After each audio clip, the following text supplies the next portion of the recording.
Around the year 982 AD, one of the most daring Viking adventures began, the Norse conquest and settlement of Greenland.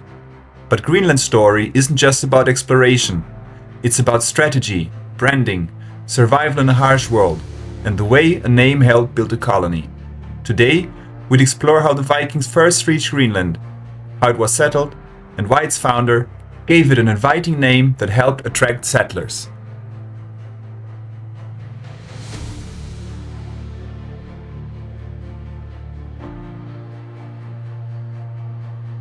By the late 10th century, Norse settlers were spreading across the North Atlantic. Iceland had been colonized by Scandinavians earlier in the century, and Norse sagas tell us Viking explorers were curious about lands farther west. An early sighting of Greenland is credited by Gunnbjörn Ulfsson, when his ship was blown off course, but no permanent settlement followed then. Reaching Greenland was no small endeavor. Viking longships were technological marvels of their time, lightweight, flexible, and capable of surviving the brutal North Atlantic. Built with overlapping planks and powered by both sail and oar, these ships could travel vast distances, while navigating ice, fog, and violent storms. Without these ships, Greenland would have remained unreachable. The journey from Iceland to Greenland could take weeks, with no guarantee of survival. Every voyage was a gamble. One wrong storm, and settlers could vanish without a trace. And then there's Erik Thorvaldsson, better known to history as Erik the Red, nicknamed for his fiery hair and temperament. Exiled from both Norway and later Iceland for violent disputes, Erik didn't return home. Instead, in 982 AD, he set sail westward with a group of followers and discovered Greenland's southwestern coast. Soon after that, he returned to Iceland with a bold plan. Erik and his crew spent several years exploring the fjords and valleys of Greenland's southwest coast.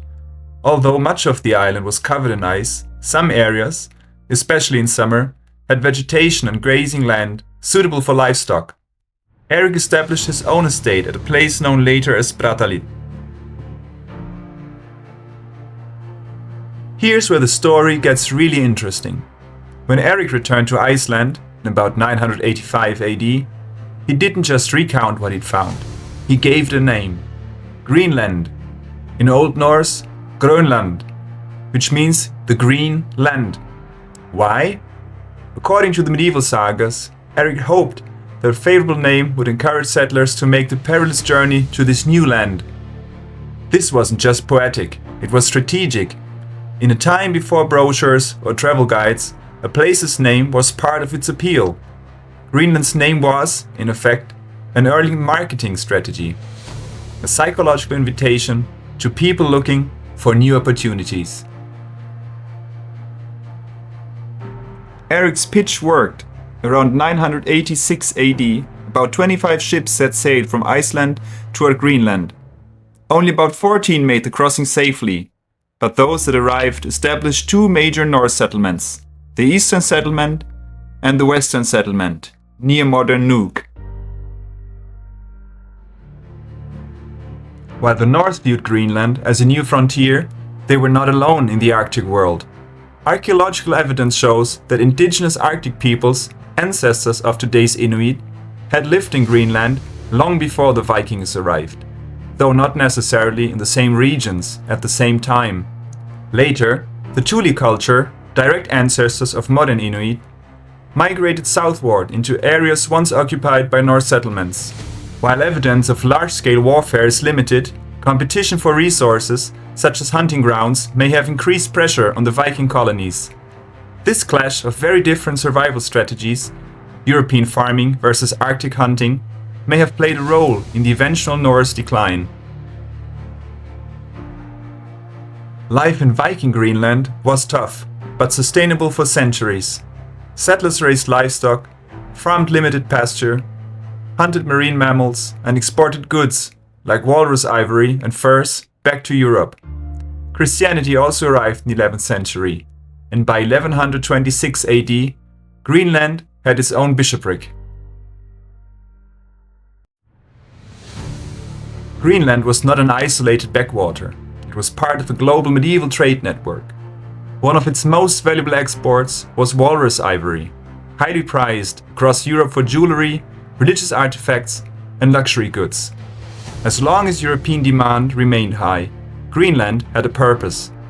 But when African elephant ivory became more accessible and trade routes shifted, Greenland's economic importance declined.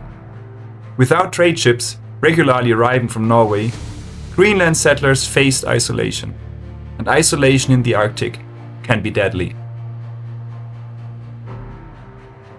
Ironically, the name that helped attract settlers may also have contributed to Greenland's failure. The land was never truly green, only briefly hospitable during summer months. As the climate cooled, Greenland became harsher, colder, and less forgiving. New settlers were less willing to come, and existing families struggled to survive. What began as a clever marketing strategy eventually collided with harsh reality.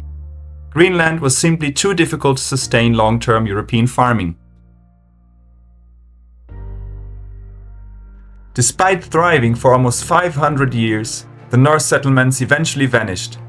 Historians believe the onset of the Little Ice Age, economic isolation, and ecological stresses made survival increasingly difficult.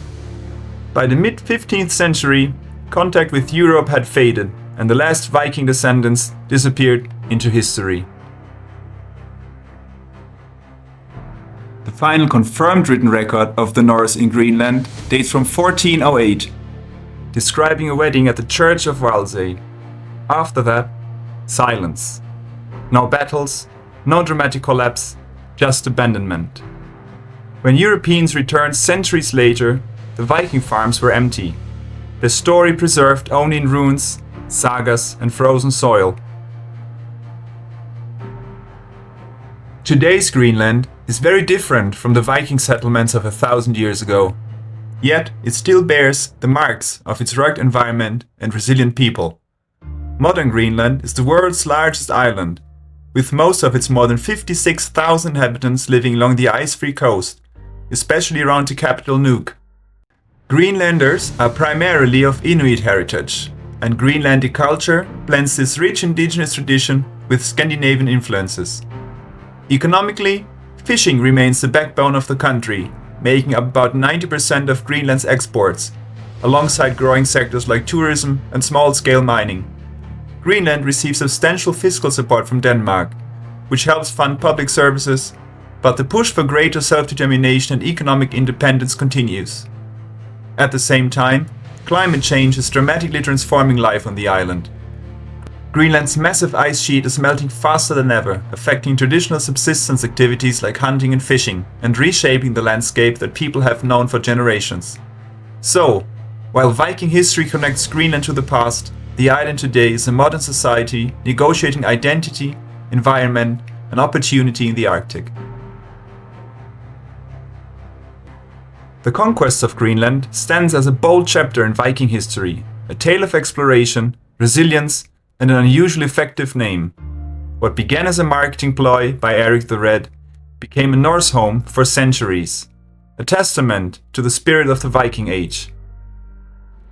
The Vikings conquered Greenland with courage, ambition, and clever storytelling.